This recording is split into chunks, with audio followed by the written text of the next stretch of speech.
Hello and welcome to episode 10 of the Chatty Runners podcast. Yes, we've made it into double figures, and I'm sure you've listened to all the previous 9 episodes. If not, you can find them on Apple, Spotify, Amazon, and YouTube. In actual fact, you're probably listening to this podcast on one of those platforms. So just go back and listen to the previous 9 episodes, please. So without further ado, let's start the show. And we need to get ourselves warmed up for the main set. So let's find out what each of us has been up to this week. So, Andre, I think I know part of your answer of what you've been doing this week because we have crossed paths this weekend. But please tell the listeners, otherwise this will be a very boring podcast.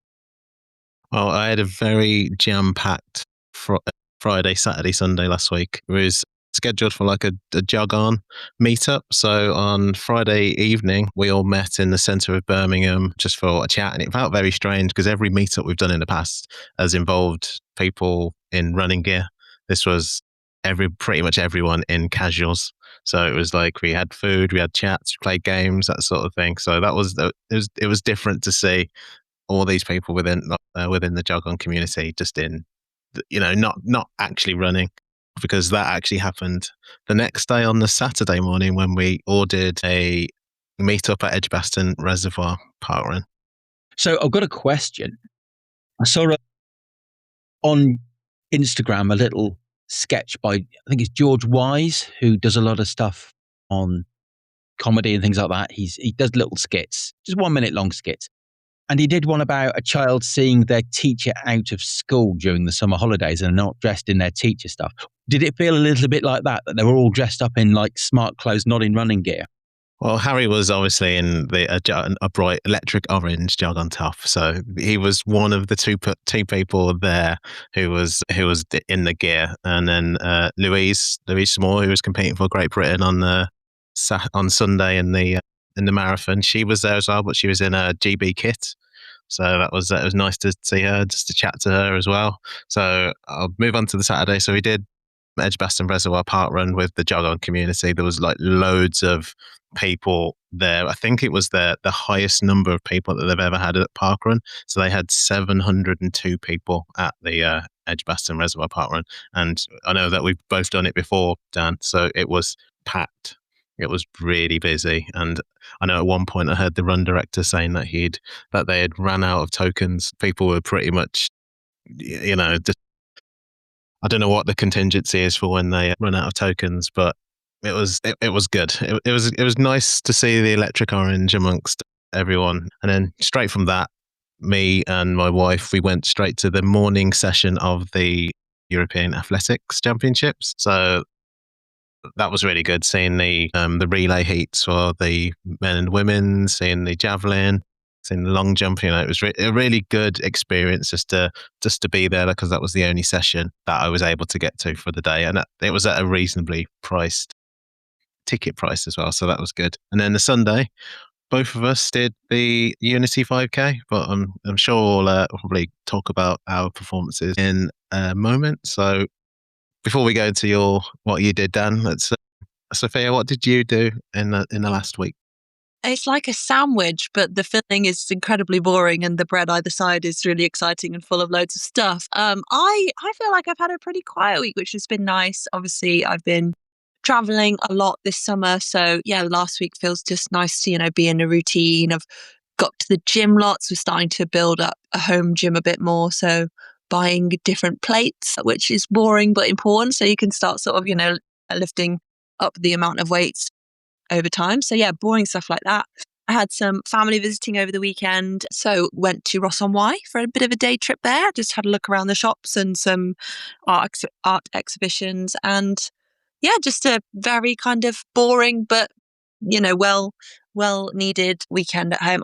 Something exciting happened to me. I chose it for myself. I went to a track this morning for my speed session. Wow. So that's probably my highlight since I last spoke to you, because I love a track and I have to drive a little way to get to one, but it was great. And I actually saw quite a few other runners using it as well, which may be inspired by all the action at the Athletics Championships over the weekend. It's getting people down to their local track. How about you then, Dan. Obviously, I do want to hear all about the Unity 5K. I saw from several sources, aka Instagram, it was hilly. So yeah, talk to me about the course and the experience. And Andre, were you also spectating the marathon beforehand? So that was a really busy day. Yeah, I Well, did. yeah. Well, let me tell you about it. So Telford Park Run Saturday, as part of a park run sandwich, ran there, ran the park run, ran down towards Ironbridge, and then turned around and headed straight back up. Got a coffee, kind of a standard long run for me. Then on the Sunday, nice early start, headed to Birmingham. Wanted to catch a bit of the marathon. Wasn't too worried about not seeing that. It was just I didn't want to get there too late because I'd heard that there were lots of road closures that might impact us. Didn't impact us in the end. Found my nice little parking garage in Edgbaston where I normally park when we're going into Birmingham. Felt a bit strange because whenever we used to go to Birmingham, my wife and I, it would always be to visit our daughter. Now, she doesn't live there anymore. She's moved down south. So we were walking past all of these places where we would either gone for a meal or popped in to get something or just past her halls of residence. And she just wasn't there. She's just in a completely different place. And it felt a bit weird. But got to outside the library where they'd set up the event village to pick up my T-shirt. Andre, tell me this. When you saw the T-shirt advertised on social media with the medal, did the T-shirt look blue or does it look green? We could have like an entire internet debate about this of what colour the T-shirt is in the advert. Good point. Yeah, because it's sort of like a bluey purpley colour, wasn't it? That sort of yeah. I didn't actually think about that one. It's actually green, and annoyingly, my top is too small. So when I went in there, I said, "I'll have a medium, please." And they said, "Are you sure, sir?" And I said, "Why?" And he said, "Well, they are a little bit tight, shall we say?" And I've got quite broad shoulders. So I thought, okay, let's go for a large. Because it's really weird. And this could be something we could discuss another time. The sizes of the T-shirts around the shoulders are quite tight, but around the rest of the body, it's okay. But if I go for a medium, sometimes it comes up a bit. So it shows the lower part of the upper part of my shorts rather. And, T-shirt sizes are weird, but I like it. I think it's quite a nice T-shirt. It looks nice. But the brand, it's the same brand that did the Shrewsbury 10K T-shirt. So, yeah, tight around the shoulders, but, I've got tight shoulders anyway.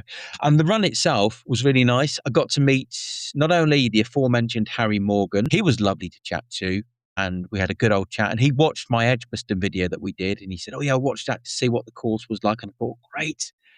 That's another view, made my heart sing. And who else did I see? I saw Rodders. I was on my way to go and just go to the toilet before the race, and Rodders grabbed me and we had a chat together. And then I saw him again later.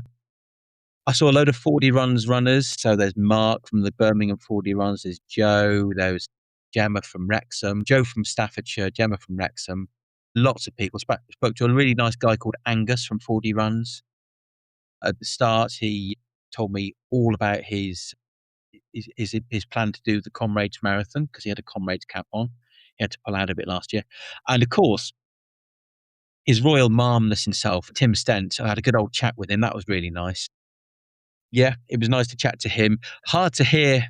I've recorded it, but hard to really make out what he's saying over the really loud PA system that was at the start there. They just seemed to want to get pumping music at the start.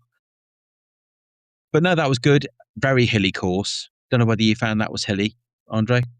Yeah, it wasn't the right place to do a PB in hindsight.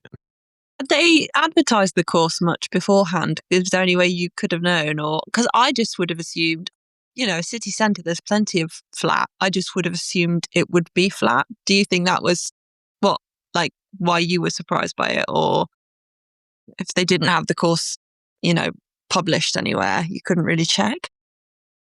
As soon as they announced the course, I knew the roads because it's probably like 2 minutes away from where I grew up. I know those roads. I knew it was hilly, but I think because for many months now, I think I've put this pressure on myself, or that is going to be the place where I do my PB. And I think it didn't matter whether it was flat or hilly as it was, I was going to try and do my PB there. And I think in the end, I put too much pressure on myself. I think that's what probably I didn't enjoy it as much as I should have done, or as much as I wanted to do. So I think at the time when I finished it, I was very disappointed in my performance and wish I had got more out of it. But now I'm a little less, I'm not disappointed. I'm happy with what I got. So a hard run on a hilly course, like that's so good for you. And obviously, you're what is it? Andy Badley running channel. I'm going to quote the best effort on the day. That's good enough. And your best effort on another day might have been different, faster or slower. Your best effort on a flat course, loads faster. But there is definitely something to be said for when you're hating it and you keep pushing and you have a really hard run, that's so good for you, for your fitness. I'm guessing your hamstring was okay for it. Body wise felt okay, felt okay since. I think when we spoke, when we were doing the White Forest Park run, I think I said that when I'm running quickly, it doesn't tend to hurt. Yeah. And that was the case then. I didn't have any issues with it. And amazing. Yeah, it's very, very strange. The slow, easy run is what actually hurts. But as soon as I run a bit quicker, it stops hurting. Sorry. So it's a bit of a strange one. How would you rate your performance, Dan? I was satisfied with my performance given the course and given the fact that I'd done a little bit of a humble brag here, a 28-kilometre long run the day before. Sorry to drop that into the conversation, but, I'm an absolute legend. The trickiest part of the day was still to come for me. So finished the race, got myself a bottle of water, got my medal. We headed out towards where we'd parked the car, grabbed some food. Then we drove down to Hampshire to drop off some stuff for our daughter. That was my wife, Claire, and I. We had some food with her, and then we headed back to Shropshire. And I don't think I got home. It was about 10:30 at night after a long, probably about 300 miles worth of driving. Absolutely exhausted, and I was really feeling it the next day. Tweaked my calf again a little bit, but not so bad this time. I just nursed myself through the race and just told it to shut up and not be so painful. But, a 3-hour drive after that wasn't fun. So I was a little tired on Monday, and it was nice to kind of get into my bed on Sunday night. You need to keep your feet up all week now, because if you've got a 10K, race effort, PB effort coming up, you definitely want to be, taking 2 weeks, is it, to be as recovered as possible. So, hope you're eating lots and drinking lots of water and hydration, and, keep your feet up. Definitely. I mean, I've been drinking lots of squash anyway, because I do have a problem with hydration. I don't hydrate enough. And one thing I would say is it's next week. So it's not tomorrow. It's a week tomorrow that I'm heading down to Stratford to run with the running channel round. I think it's around a track. I don't know whether they've got a course, because I've done this before. They get a load of paces and they do different paces, but this is specifically for a sub 45 minute. And my PB currently, and this was set on the Market Drayton 10K course, which was quite hilly. It also starts and finishes on grass, so that's difficult to get yourself going, and you can't really put that final sprint finish in on grass, I don't think. So round a track, let's see how that goes. That'll be interesting. If you don't get it and you want to do some faster stuff later in the year, I'm signed up for Telford 10K in December, which is one of the fastest in the country. Well, one of the flattest in the country probably too, which is why I wanted to make sure I could get a place. So 10K. I'm going to disappoint you slightly here. I've done the Telford one. I know the Telford course. It's not as flat as it could be. There are some undulations, and you finish on the current course, because there's been some landslips further down the course over winter. They had a lot of rain, storm, trees down, and there's a sinkhole that's opened up. And as a result, Parkrun since January, I think it was January, February, has been on an alternative course, Oh my gosh. and it's still quite hilly in that area. But the 10K would take you down the Silkin Way on a gentle 1-2% slope Lovely. down, and then back up again on that 2% slope. However, it now takes you down the slope of opportunity, and you've got to go back up the slope of opportunity. And Andre, you've done the slope of opportunity in the Ironbridge Half Marathon. It's a real sting in the tail, isn't it? By the way, the good news is you probably be able to sell that place really easily. It's a very much in demand race. And maybe I'll think about that as we get closer. I thought you were just going to tell me that what I thought was a flat race was just a bit hilly. But in fact, you've told me there's also a sinkhole. So there's, Well, the sinkhole's miles away. You won't be watch allowed. out for. You won't be allowed anywhere near the sinkhole, so don't What worry if the about that. sinkhole comes for us? What if it expands? Isn't that what I'm getting it confused with a black hole? Anyway, here's to some speedy 10Ks wherever they may be for all of us. Well, Sophia, if you're doing it, then I'll come down and film you and say hello and buy you a coffee. Yeah. And it would be strange for you to have somebody there supporting you. So, Yeah, just round the corner from you. Cool. Okay, so should we move on to the main set, guys? Yeah. Let's do it. This is the Chatty Runners podcast. Right, it's time for today's main set. And I think it's fair to say I'm probably the least impartial person we could have chosen to lead this one. I'm from Birmingham and I'm incredibly proud of my city. I love running, and today's question brings both of those two things together. Because when you look around the UK, we've got some fantastic city marathons. London obviously has one of the biggest marathons in the world. Manchester has established itself as another huge event. Then you've got Brighton, Edinburgh, and plenty of others. But Birmingham, arguably the UK's second city, doesn't currently have one. And what's interesting is that Birmingham actually has a really important marathon history of its own. But before I tell you what I think, and before I reveal that I may have actually taken today's subject slightly further than was probably necessary, Dan, Sophia, does Birmingham need a marathon? So what's your gut reaction, yes or no? Ladies first. Oh, dogs first, apparently. I will say yes, it does. Yeah, when you think about how big Manchester Marathon is, how much sort of action that brings to the city, the amount of energy and just positivity out of that event. Why can't Birmingham have it? Chester has a marathon and it's way smaller. Loads of places have a marathon. And yeah, I think Birmingham would be great. If you think about how many people, just what's it called, like the West Midlands conurbation, for how many people that would be a local marathon, I think it would be amazing. It's got to be akin to people that live on the very outskirts, zone 4 or 5 or whatever in London, but can just go in for the day to run the marathon and don't have to pay for accommodation, whatever else. Like it would be that to so many people in the Midlands too. I mean, I have a love for the city of Birmingham. My daughter went to university there, as I mentioned. We got our wedding rings. Claire and I got our wedding rings from the Jewellery Quarter. And I think in 2022, and Andre, you're not going to disagree with this, I think that lockdown in London, the mainstream media, sorry to turn it into one of those kind of podcasts, the mainstream media in London suddenly realised that this is a really good city, actually, because they expected the Commonwealth Games in 2022 to be an absolute nightmare, that the city would just be all smog and kind of industrial wasteland. And that's not the case. There's an awful lot, and I'm hoping that you will take this into account into your extensive planning for this course, of some of the landmarks that I would include in a marathon. Now, does it need it is another question, because it does have the Great Birmingham Run, which is a half marathon, which is an amazing event. I've done it a couple of times, but perhaps that doesn't quite hit the mark.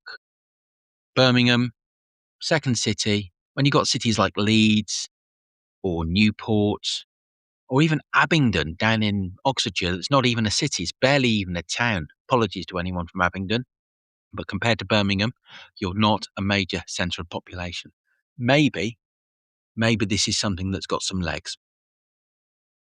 The interesting thing is, well, we're talking about Birmingham getting a marathon as though it would be seen as something like completely new, when I don't think Birmingham actually needs to get its marathon. It needs to get its marathon back, because obviously before we even talk about what are the next steps, I think we need to go back a little bit, because Birmingham actually has more marathon history than I actually realised doing all this research. Back in 1980, calm down. Are you going to give us a history lesson here? I'm going to give you a little bit of a history right, lesson. I'm settling. I do love a bit of history. Okay. Back in 1980, John Walker, who was the founder of Centurion Joggers, which is now the Centurion Running Club, helped to create a Birmingham People's Marathon. Now, the 1980 is actually quite significant, because that was a year before the first London Marathon. But what I really like about the People's Marathon it isn't just that Birmingham was doing it so early. It was the thinking behind it. You know, this marathon was designed for ordinary runners, because I think before only elite athletes were allowed to do marathons. So John Walker wanted runners to be treated equally, regardless of their ability. He wanted the community involved. He wanted to raise money for charity, and he wanted every runner to feel like what they'd achieved actually mattered. And, you know, I love that. We all love that, you know. Yeah. I can't believe that was where it started from. That's amazing. Yep. All in Birmingham. And, you know, 45 years later, it sounds remarkably close to what we'd want out of a mass participation marathon today. Have either of you heard of the People's Marathon before this? Before me talking about it? No, I can't say that I have. What I will say is, before the Manchester Marathon, I did actually refer to the Manchester Marathon, saying stuff that lot down in London. This is the People's Marathon. Sorry, I went all Andy Burnham there. I do apologise for anyone who heard that, including Andy Burnham himself. That was a terrible impersonation. But I did say that Manchester should be considered to be the People's Marathon. So, yeah, maybe I'm just about 40 odd years out of date. It might just be interesting later on. It might be a good name to have to bring back the People's Marathon in my idea for a new marathon. But obviously the People's Marathon wasn't the last time Birmingham tried to have a marathon either. So fast forward to 2017, and we had the Birmingham International Marathon. Now, because I wasn't really into running, I cannot remember this at all. This was the Birmingham's most recent mass participation marathon, and that started at the Alexander Stadium and took runners through Birmingham, including places like Edgbaston, Cannon Park, Bournville, and ultimately the city centre. So we've got the historical People's Marathon, but then we've also got recent evidence that large-scale Birmingham Marathon isn't just some hypothetical idea. Do either of you have any recognition of the 2017 marathon, or have you done it? Or again, I don't. I'd never heard of that particular marathon.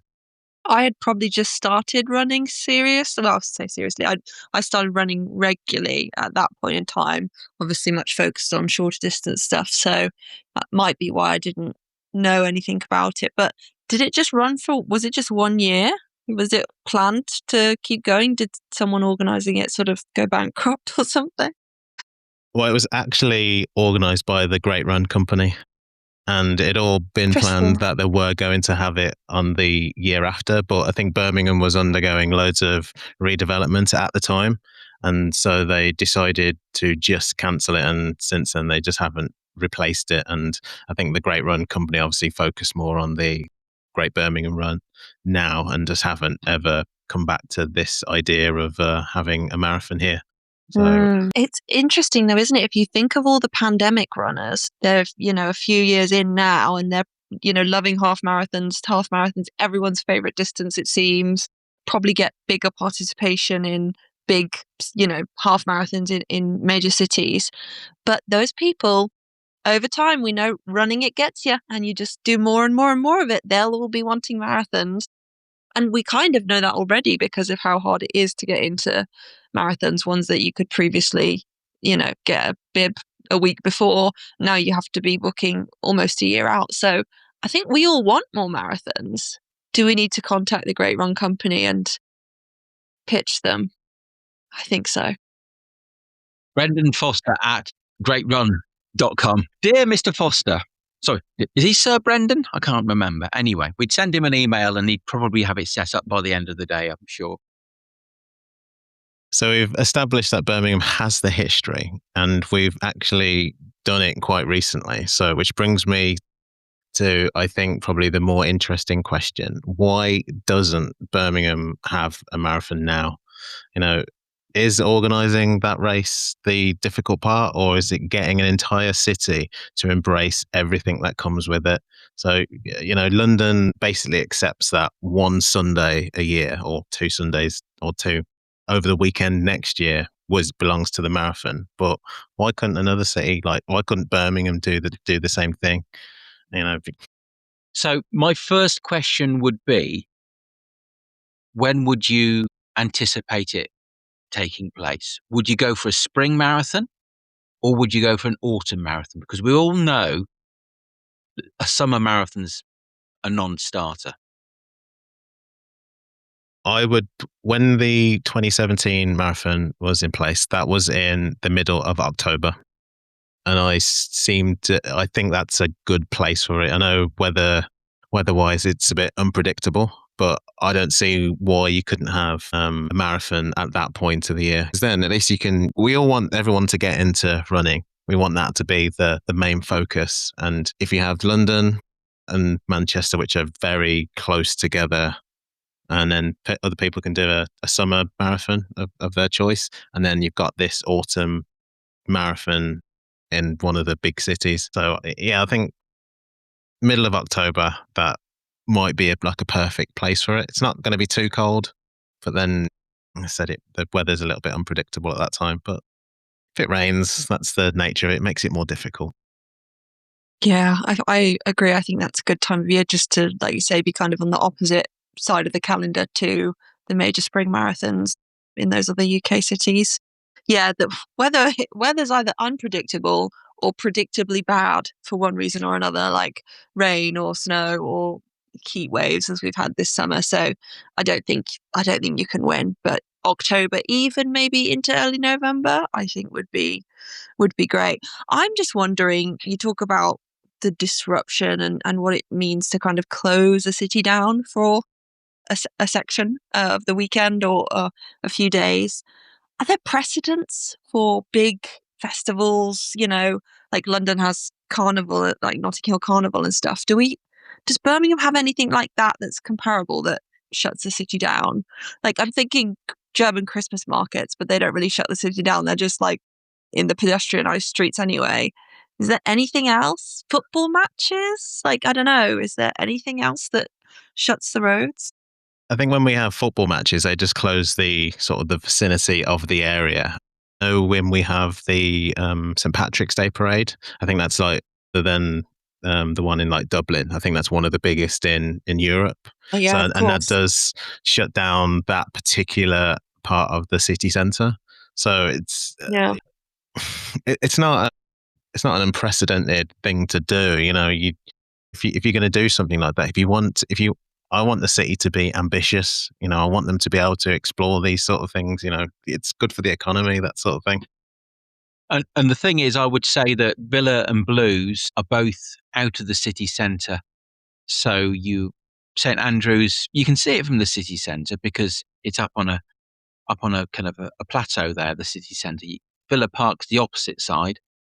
So they're significantly outside of Birmingham. You will get the supporters coming through the city centre in some cases, coming into New Street and then catching the train out to, I think it's Witton in Birmingham, for Aston Villa.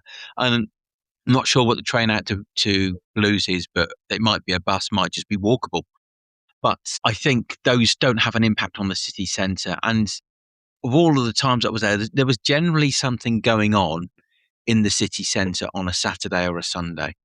And it was small to middle size. There was never anything major going on. And the Christmas markets, they just take it in their stride. It's just wall-to-wall people getting down New Street at Christmas time is just an absolute nightmare. I think Birmingham has the sporting pedigree to be able to accommodate something like this. It's hosted the hugely successful Commonwealth Games in 2022, which obviously, Dan, I know you were a volunteer at. It's hosted the recent European Athletics Championships. So although it got off to a slow start, some people have said it was a hugely successful games. Every year it hosts the UK Athletics Championships. It hosts major national indoor athletics events, within the city centre.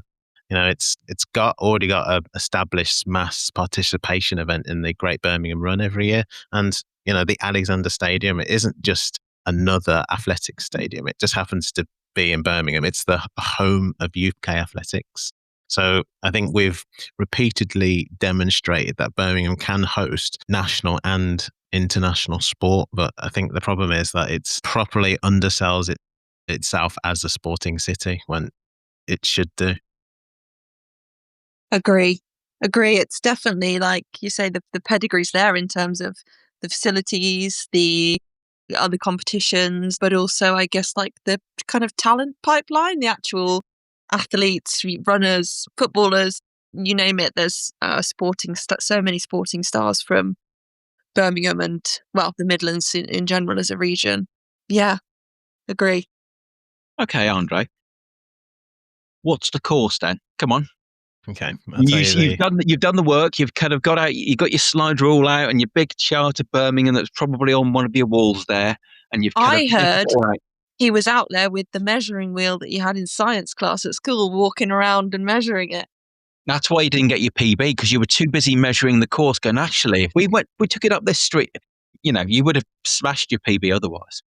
Before I take you around it, there's something quite interesting about this route, because when I designed it, I hadn't even looked at the course of the 2017 international marathon.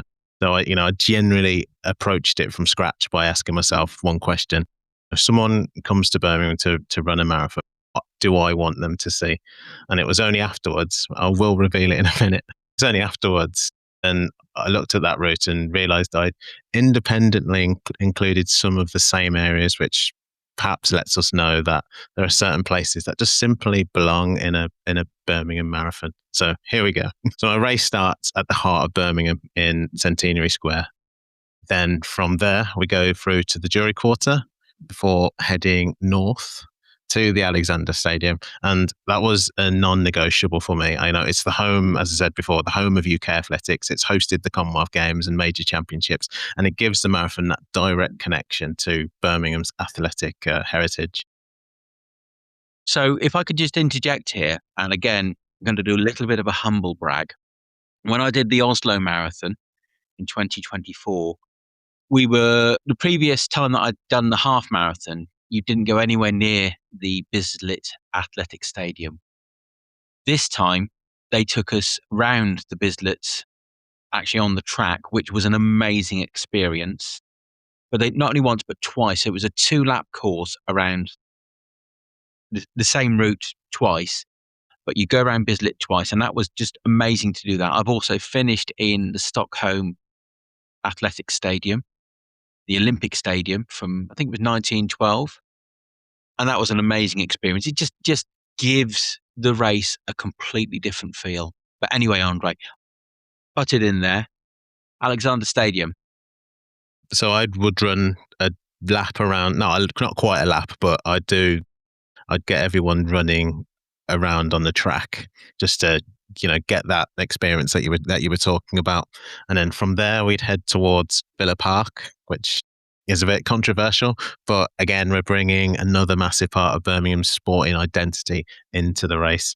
And then from there, so we go back through the city centre, and then through the city centre in towards Edgbaston Stadium and Cannonall Park before moving through Sturchley and Bournville. And yes, we're going past the Cadbury factory at around mile 20, which raises the important question of what exactly we're putting on an aid station. We're going for water, or we're going for chocolate milk or something like that. Yeah, what would you prefer? it's got to be chocolate, hasn't it? But I think a chocolate bar, like, that's too high fat. Well, some runners, that might be okay for them based on like the intensity that they're like running the marathon at. If it's, an easy day or whatever, and you're just finishing the marathon and they're not giving it their all, maybe chocolate's fine. But I'm thinking of the 2 marathons I've run, I could not have handled digesting chocolate. But maybe like a chocolate ice cream. So it's still mostly sugar. Oh, but then if it's dairy, that's probably high fat too. Okay, I'm out of ideas. I don't know how to solve it. I don't want a chocolate flavored gel. That's all I know for sure. Can I just say, give us a water or an electrolyte drink and maybe a banana, and that'll be fine. We don't need to worry about Cadbury's. With the greatest of respects to the city of Birmingham and its heritage in the Bournville area, because it's a beautiful area. Cadbury's is not the company that it was when it started. It's now owned by, I think it's Mondelez. And there's a lot of people who say the chocolate's not as good as it was. I'm of the view that chocolate is chocolate. I still like a dairy milk occasionally, but I tend to go for dark chocolate anyway. So the original Bournville would be more my preference there. But again, not ideal halfway, well, even at 20 miles into a marathon effort. I definitely agree with you, Sophia. I wouldn't choose the chocolate or anything like that. And I understand what you're saying about the chocolate not being chocolate anymore. But for me, I feel like it's part of Birmingham's external identity. It's the model village, isn't it? It's the it was used in, I think, in Peaky Blinders, or was it? But it's a beautiful area anyway. Bournville. If you've not been to look around the housing in Bournville, it was basically they built the village of Bournville around the factory, so the workers had somewhere to live rather than live in slums, and there was obviously nicer houses for the management. And they did the same up at Port Sunlight, and there are other villages of that type around not just the UK but around the world. Okay, so from Bournville, we head towards University of Birmingham and that Old Joe clock tower. Yes. Sorry, Andre, I have to jump in here. You will get around this course eventually, but I have to jump in here. This was one of my non-negotiables as well, because isn't it the largest freestanding clock in Europe or something like that, Old Joe? Something like that. Or was it the time that it was built? So would you allow the runners to run actually, because there's an archway underneath it, would they run underneath it through the arch? Possibly, but it depends on the mileage that we're at, because we're a little bit tight for time. Not time, also the distance, paths, sorry. I guess the paths, I mean, I went to university there, but can I remember it? No. The path's probably quite narrow. So again, if it were, a 5,000 person marathon, maybe that's fine, because by a certain point in the course, everyone's sort of spread out a bit and you can run on a pavement or a sort of double width pavement. But if it's huge amounts of people, they might just need a bit more space. Yeah, it's definitely one of the things I was thinking about. Sort of, that's why there's no canals involved in this, because of the tight paths. And if you're trying to attract loads of people, then it's probably not the best. But I was umming and ahhing about whether to include the University of Birmingham, because it's off because I was thinking logistically. I was trying to be. But then, how could you not include the University of Birmingham? I really love that area because it has the potential to be one of those big atmosphere points of the race. With students, run clubs, supporters, creating like this wall of noise particularly at that point when people are starting to hurt. So in the Boston Marathon, I can't remember the name of the college, but a lot of the runners, and I'm sorry to bring the tone of this podcast down, a lot of the runners are offered kisses from the female students at the university. I don't know whether that would be something, but also it'd probably be quite much later in the day, and not wanting to feed into that stereotype. Most of the students would be recovering from their hangover and going down to the local Costa to get their morning brew or early afternoon brew, depending on what time the race started. Anyway, I digress. And then We are heading back towards central Birmingham and finishing in Victoria Square. So that's in front of the council house. It's actually the place where the marathon at the weekend and the European Championships finish. So we're doing that exactly that same place. So we've gone from the modern city centre through Birmingham's industrial and sporting history, through its communities, its green spaces, and the university, and then back into the heart of the city.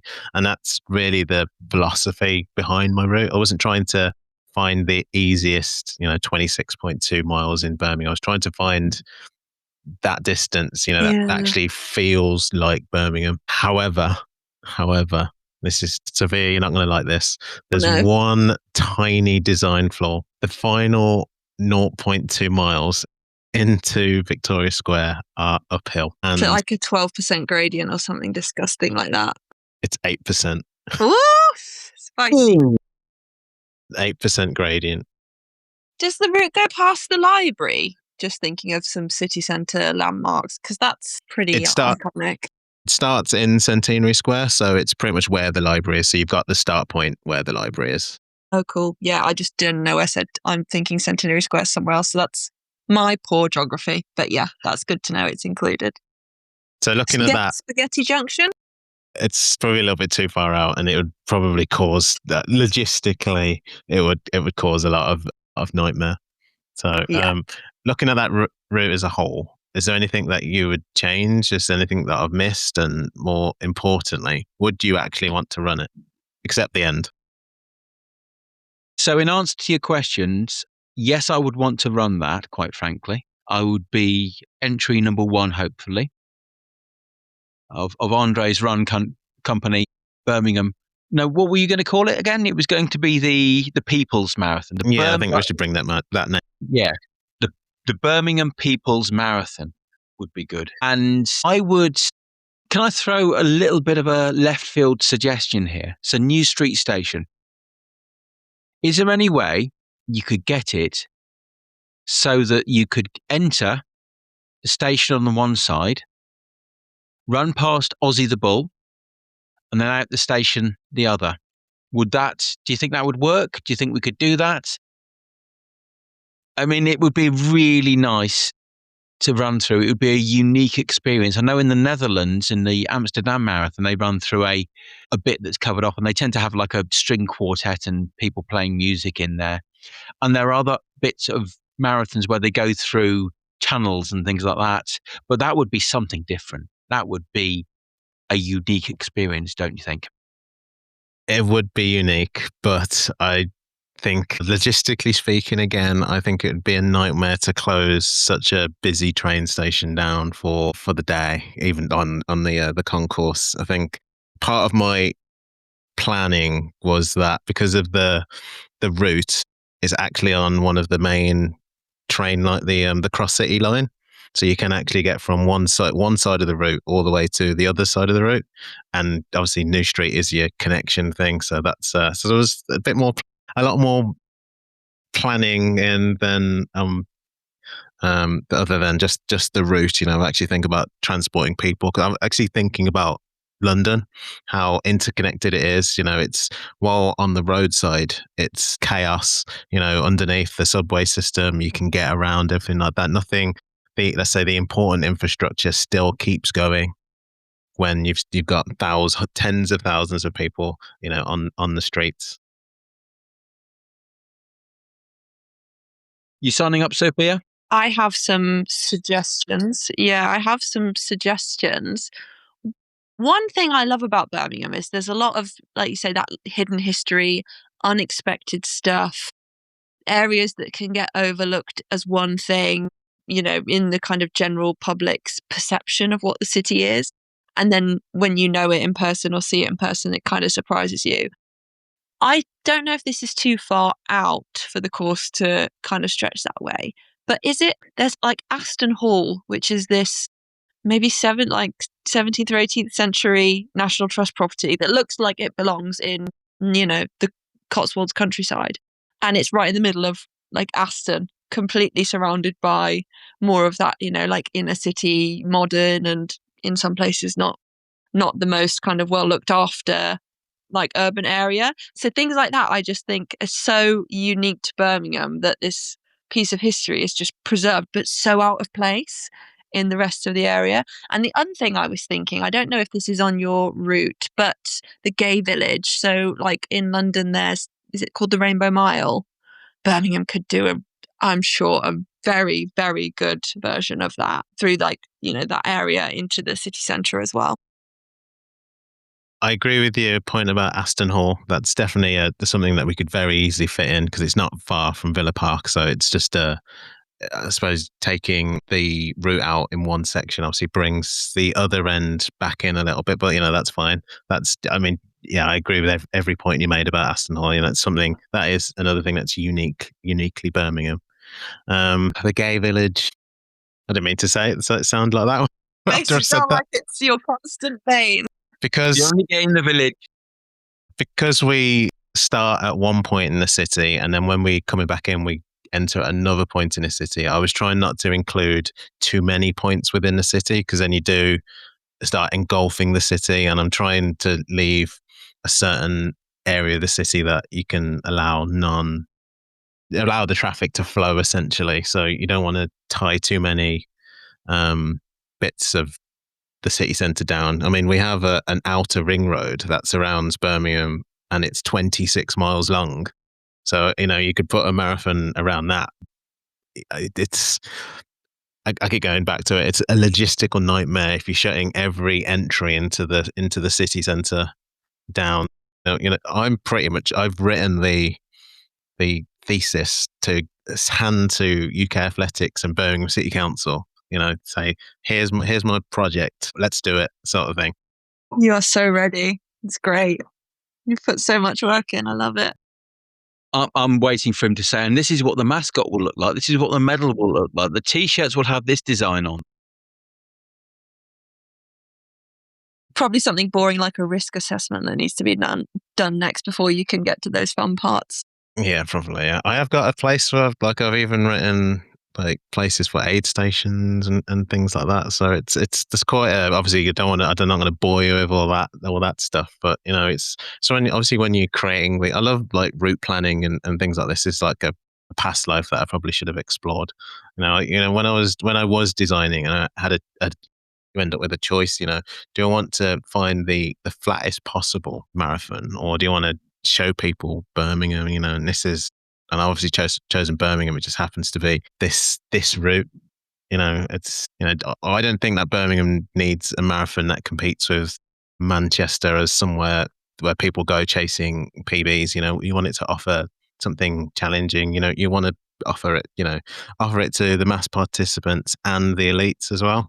That's why being at a particular time in the year, it's. I think this is a brilliant idea. Yeah, I do too. Yeah.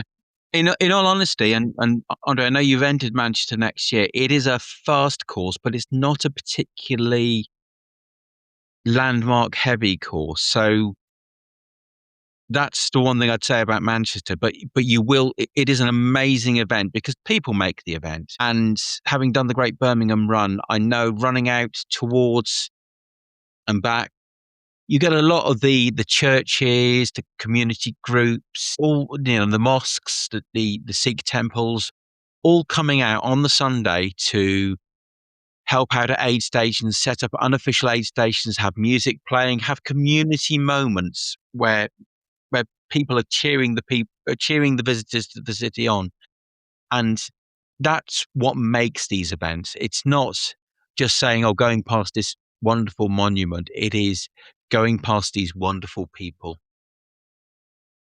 There you go. That's the pitch. Get both. There's incredible places and parts of the route that reflect so much of what Birmingham has to offer, and the people that make it as well.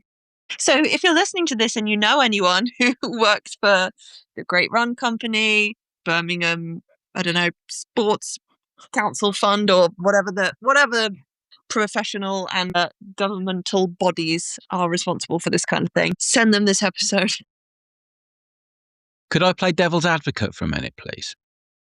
So let's talk about Birmingham City Council. That's currently in special measures, I believe. because financially it was bankrupt.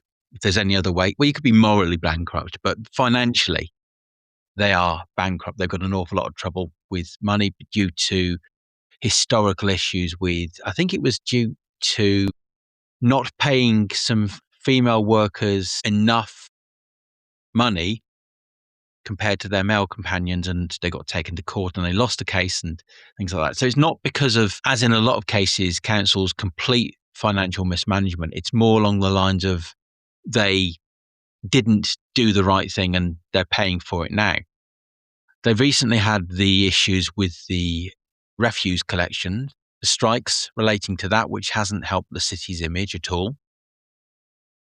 You've also got, and this is a point I just briefly chatted to Rodders about this on Sunday, saying that we were going to do this podcast about Birmingham's marathon. And he said, well, they'd need to sort out some of the roads. And he's got a point. You could see where the council on that course on Sunday had gone, right, we need to sort out this bit of tarmac, because there was beautiful new pieces of tarmac that had been laid recently. So that's some of the, we've got to sort this out before we start putting up barriers and aid stations. Andre? I think the council proved, like, those lovely new bits of tarmacked road when Aston Villa had their parade when they won the Europa League. The night before that parade, the council tarmacked the road. So they can do it quickly. Yeah. And that's probably another one of the reasons why the route was that way, because the roads were in, let's say, a better condition.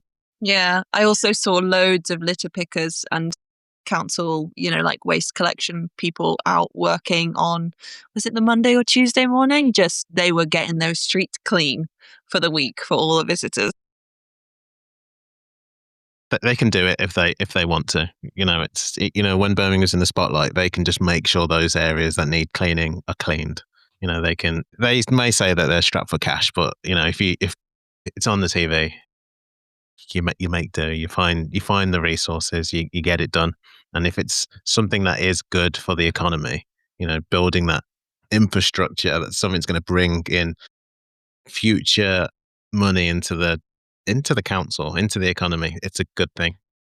So do you think that the political will would be there? Do you think this is something that Birmingham, the people of Birmingham will get behind and go, yes, this is it. We're happy for one day a year for our city to be taken over by these runners because they bring all of this lovely money into the city?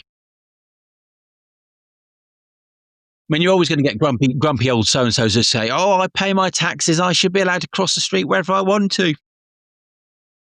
Yeah, I'm not sure if it's like the economic argument that will win people over, but I don't know, I think most people know someone who's a runner now. And I wonder if there's just a bit more of that sort of acceptance and understanding of how positive it is for a lot of people's lives. If you think how many people now come to park runs and, whether it's like walk runs, couch to 5Ks, whatever, I feel like because there's so many more runners, there's more people who know and care about a runner in, their like first degree or second degree connections in life. I think back in 2016, Birmingham wanted to be the European city of running. They put out that there's a lot of promotion for the international marathon, which was the preceding year. And obviously that has considerably fallen through and everything like that. But so in the psyche of of Birmingham itself, we've got the sporting history. I feel like we've got the running community. I'm biased. It's as I've said. It's we're the home of UK athletics. Why don't we just showcase all this? And after, we always talk about there being a legacy. You want there to be a legacy after the Commonwealth Games, and this is the best way to have some form of legacy. I don't think Birmingham's done a very good job after the Commonwealth Games of being progressive and showing, let's keep these sporting prowess going. It's probably the wrong word. It's, nobody can seriously say Birmingham doesn't know how to put on a major sporting event, because it does. Yeah, I feel like I'm quite passionate about about this topic, and it's my Birmingham. I like running, so I really want there to be a marathon here. Other smaller cities do it. Why can't we? I mean, Abingdon. It's not even a city. It's barely a town, I guess. I'm probably never going to be able to go to Abingdon ever. But that has a marathon. But again, I don't know the course at Abingdon. I would guess that it uses probably country roads, and Chester uses country roads for its marathon. Goes out into the country. It doesn't stay in the city centre for very long because it's quite a small, compact city. There's the Yorkshire Marathon, which kind of, again, out into the country. If you want an urban marathon, I think Birmingham is up there with London, with Manchester. I think this is an idea that we really, if we had the power to do it, we'd just say tomorrow, right, Birmingham, sort it out. October 2027, get it on. Well, you know what? We're potentially all going to be at the National Running Show. Lots of people, lots of potential sponsors there, lots of people we can win over. It's a big running event in Birmingham, sort of outskirts. So yeah, I'm sure we can go bang the drum there. It would be really good to see a campaign where people are saying, let's give Birmingham a marathon, the People's Marathon return. Let's make this a thing, because even though people won't necessarily see money in their pocket, the boost to the local economy from hotels, for just restaurants. I mean, you won't be able to find an Italian restaurant. By the way, Del Villaggio, which is up by Five Ways, is a fantastic restaurant. I'm not being paid by them, but that's one of my favourite Italian restaurants ever. It's really nice. An original one that's not microwaved pasta. And, you'd have that boost there. Would there be an expo? Andre, would you want there to be an expo? Yeah, definitely. I mean, it feels like we've got the perfect place for the National Indoor Arena, or that's like the perfect place to have the the expo. It's pretty much a city centre arena, and it's perfectly. It said we have this infrastructure to be able to do this. Let's do it. Okay. GoFundMe page being started up as we speak. We've got 20 quid. We can do this. It's time to bring home the People's Marathon. And on that note, shall we draw a line under this and move to the cool down? Yes. Yeah. Okay. Let's do a cool down, guys. This is the Chatty Runners podcast. So this week, our cool down question is inspired by the European Athletics Championships. Yes, we're still talking about it. We are still riding that wave. But we actually, as Team GB, got a gold medal right at the end of the championships week through our women's marathon team. They won the gold. I think it was 5 runners that had, the best combined times and results to win that team gold. So thinking about all of the action that we've seen on the track, the different types of events, the kind of team nature of that gold medal that was won by our women's marathon team, and other kind of team events that take place in sort of amateur running competitions as well. The question now is there any event or type of competition that isn't currently in the Olympics for running that we would like to see there? So I'll go to you first, Dan. So I think the half marathon needs to be in the Olympics, quite frankly. That's a distance that's very popular, and they could do it probably at the same time as doing the marathon. It would give an opportunity for other athletes to do that. But I have more than one suggestion. So have you ever heard of the Ekiden? I've heard of it, but I don't think I know exactly what it is. I thought it was just long distance team relay? Yeah, so it's like a long distance relay. It's incredibly popular in Japan, and a lot of the universities run it, and there's an annual event, and they all wear sashes around it themselves. So I would do almost like an Ekiden type event, but you would do it using a 5,000 meters runner, a 10,000 meters runner, a half marathon runner, and a marathon runner. and it would be round a looped course of about, well, whatever distance. So the course could be designed to incorporate all of those distances. Obviously, the shorter distances are easier. You could maybe make it a half marathon course so that the marathon runner would have to run the marathon course twice. And what you would do is you would have a man-woman combination, and you could run it in any order you wanted to. So you could have two really fast 5,000 and 10,000 meter runners. You go out, could be a man and a woman, absolutely smash it, and then you've got the choice of either going for the marathon, 2 laps of the course, or you could do the half marathon, and you can mix it up like that, and it would be a question of tactics, deciding whether you deploy somebody at a shorter distance that's going to really absolutely smash it, or the choice is there. Also, so different for the competitors, because on a 400 meters where everyone's running 400 meters, if you're in the lead or not, whereas you might be running the longer leg and then someone running the shortest leg for another team comes up next to you, but you can't keep track of what order all the other teams' runners are going in. So you don't I think it would be really hard you'd have to just stay so focused on your own pace, which obviously elite athletes are better at anyway. But yeah, I think mentally challenging. And if I can also mention one final one, and this is my one mention in an episode of cycling, cyclocross needs to be in the Olympics. Winter or summer, I don't care. Just put it in the Olympics, please. Come on. Are you listening to IOC? It needs to be in the Olympics. Anyway, rant over. I don't know what cyclocross is, but Andre, can you tell me, or do we need Dan to explain that? I think we need Dan to explain that, because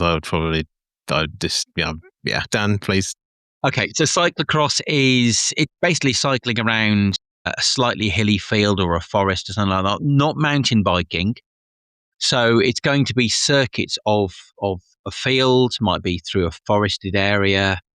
Then there might be sudden ups and downs, jumping over planks and things like that. It's a really good entry level sport, and it's really exciting. It's popular in Belgium and the Netherlands and parts of France.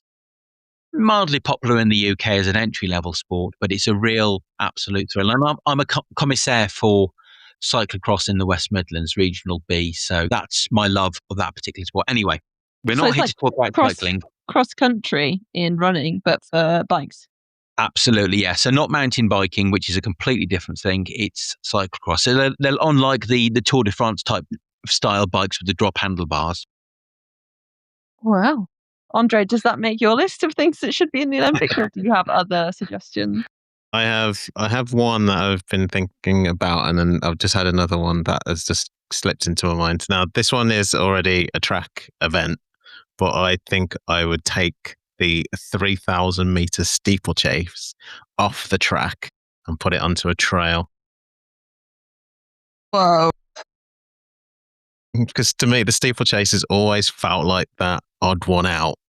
But, when you look at the other track disciplines, so, you've got athletes running around a perfectly flat track, but then for some reason they've decided to put barriers in the way and then just make them jump through water. I feel like that's I'd like to lean into what makes it different. So, you give them a UK trail course, keep the barriers, keep the water, but instead of everything being perfectly uniform, just use the terrain as part of the event.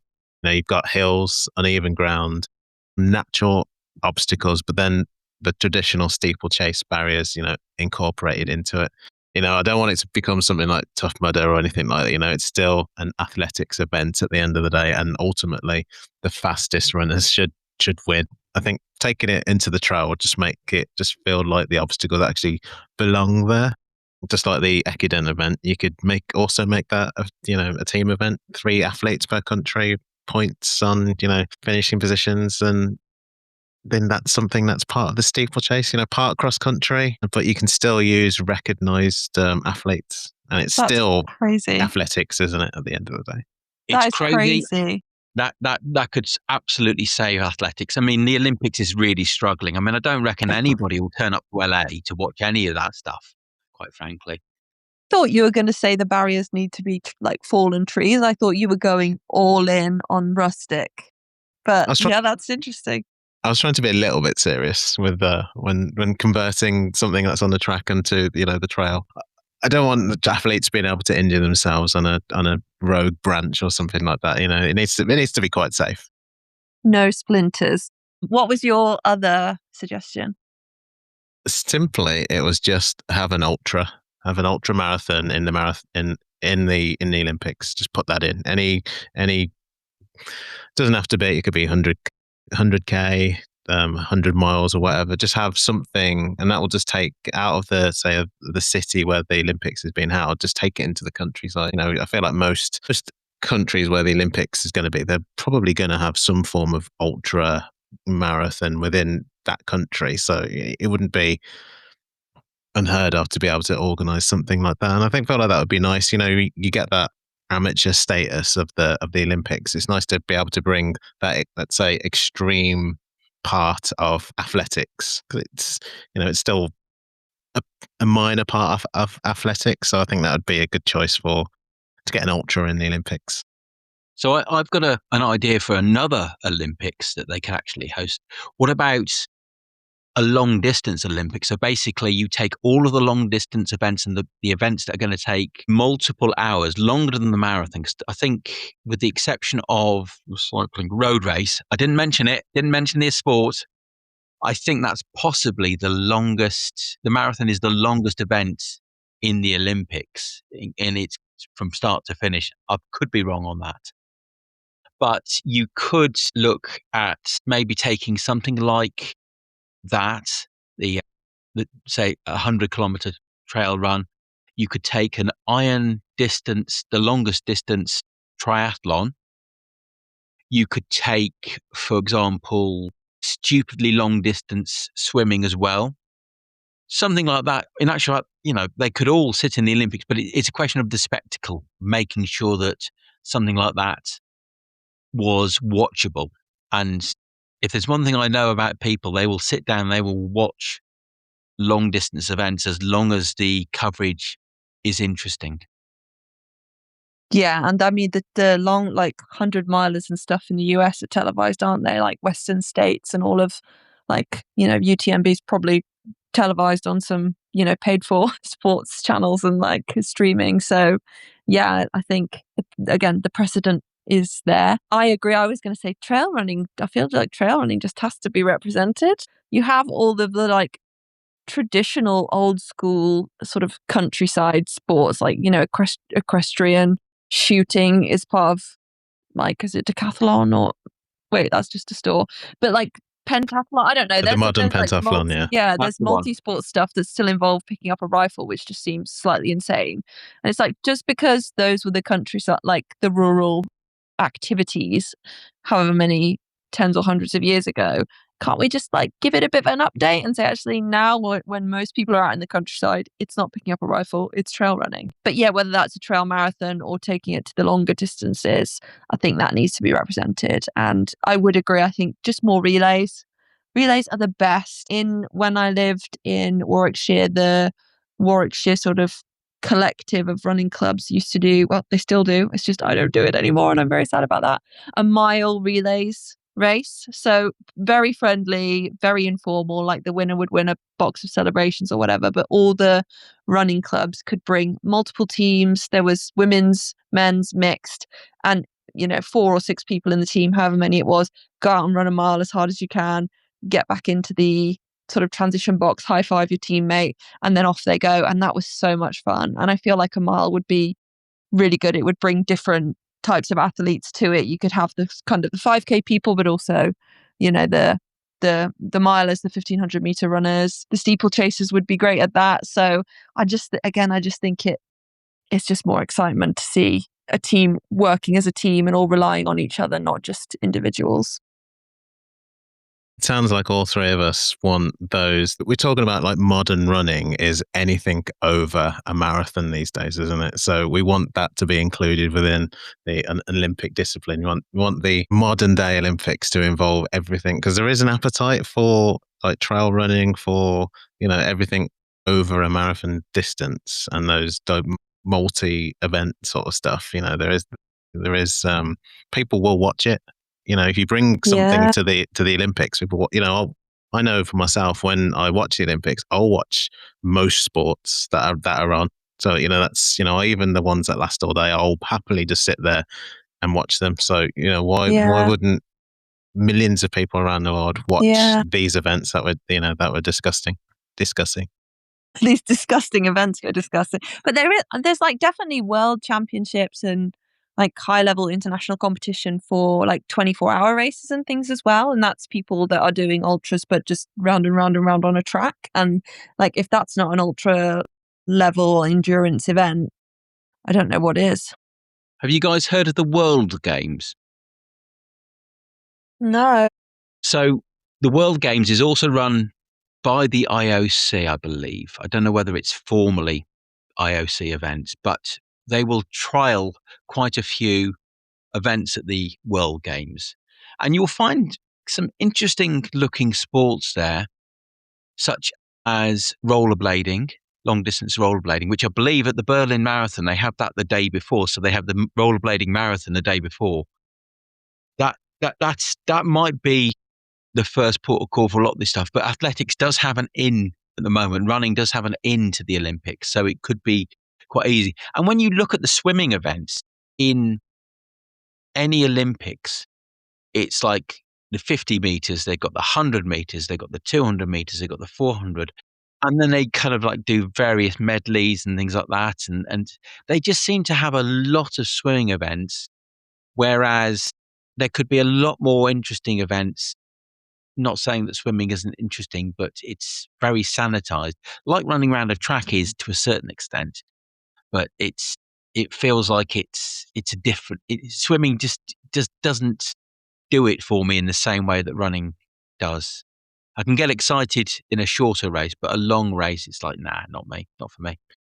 But yeah, so shall we? So we've got 2 letters to post really in the morning. We've got one to send to the people of Birmingham, Council in Birmingham, great run company. We just send like multiple packages just to various organisations, and then we've got one to send to World Athletics and the IOC and European Athletics and say, let's throw these ideas into the mix. We don't want any money for it. You can have that for free.